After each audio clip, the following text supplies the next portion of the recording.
السلام علیکم دوستو، آج کی کہانی کا نام ہے مقدر اور نصیب۔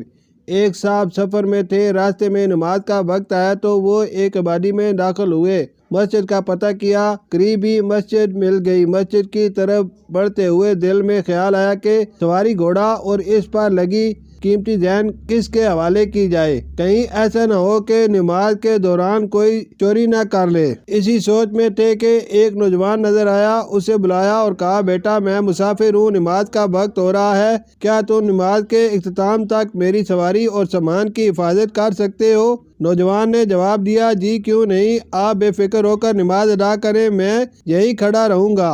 وہ صاحب مطمئن ہو کر مسجد چلے گئے، لیکن جب نماز پڑھ کر واپس آئے تو حیرت زدہ رہ گئے۔ نہ وہ نوجوان موجود تھا اور نہ ہی گھوڑے کی زین۔ صبر کرتے ہوئے وہ بازار کی طرف روانہ ہوئے کہ نئی زین خرید لیں۔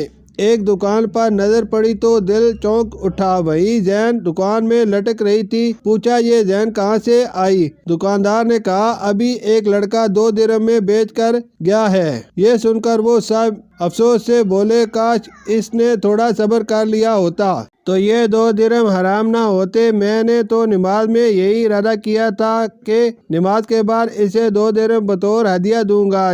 جلد بازی نے اس لڑکے کو حلال سے محروم اور حرام کا مرتکب بنا دیا۔ سبق: انسان کو رزق اتنا ہی ملتا ہے جتنا اللہ نے اس کے نصیب میں لکھ دیا ہوتا ہے۔